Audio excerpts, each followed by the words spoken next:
5 August পদত্যাগ করে দেশ ছেড়ে পালিয়ে যান শেখ হাসিনা। এরপর একে একে গ্রেপ্তার হতে থাকেন আওয়ামী লীগের শীর্ষ নেতারা।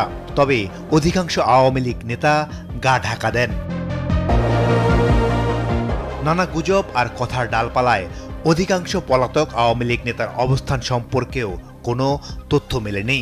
শুধু শেখ হাসিনাই বিভিন্ন জনকে ফোন করে নিজের অবস্থান জানান দিয়ে আসছিলেন ভারতের অজ্ঞাত স্থান থেকে। অত দূরে না, আমি খুব কাছাকাছি আছি। জি আপা, আমি চট করে ঢুকে পড়তে পারি।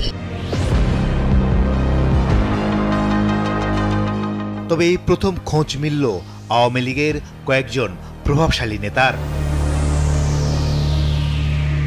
28 সেপ্টেম্বর সন্ধ্যা 7:30 কলকাতার ইকো পার্কে বসে আড্ডা দিচ্ছিলেন আওয়ামী লীগ সরকারের সবচেয়ে প্রভাবশালী মন্ত্রী আসাদুজ্জামান খান কামাল।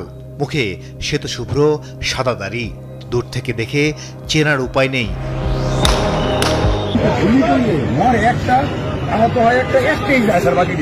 অভিযোগ আছে 5 আগস্টের আগে তারই নির্দেশে ছাত্র জনতার উপর নির্বিচারে গুলি চলে সারা দেশে। ইকো পার্কে রাতে সাধারণত কলকাতার স্থানীয়রা আড্ডা দেওয়ার সুযোগ পান, সাথে ডিনারের সুযোগ। নিরাপদ ভেবে সেখানে বসেই আড্ডা দিচ্ছিলেন সাবেক স্বরাষ্ট্রমন্ত্রী, সাথে ছিলেন আওয়ামী লীগ নেতা অসীম কুমার উকিল, অপু উকিল ও হাজী সেলিমের ছেলেসহ কয়েকজন নেতা। তবে এ আড্ডা বেশিক্ষণ স্থায়ী হয়নি। কিছু বাংলাদেশি জড়ো হওয়ায় দ্রুতই সটকে পড়েন তারা। তবে ভিডিও করতে বাধা আসে কিছু অপরিচিত মানুষের কাছ থেকে।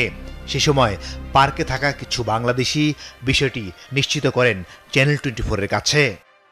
ডাক্তার দেখানোর জন্য গিয়েছিলাম।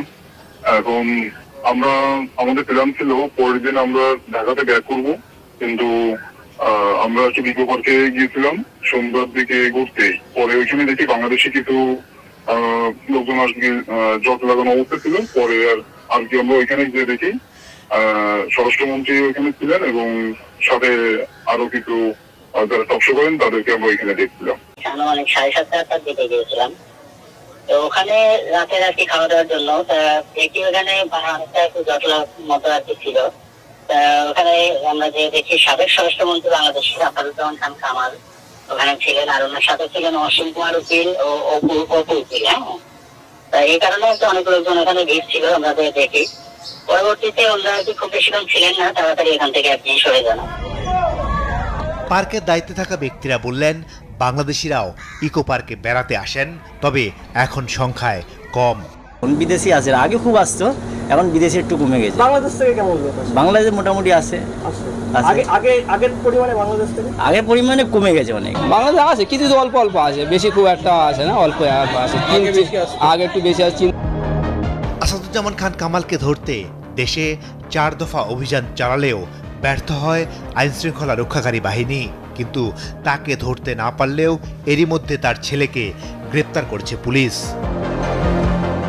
মাসুদুর রহমান, চ্যানেল 24, ঢাকা।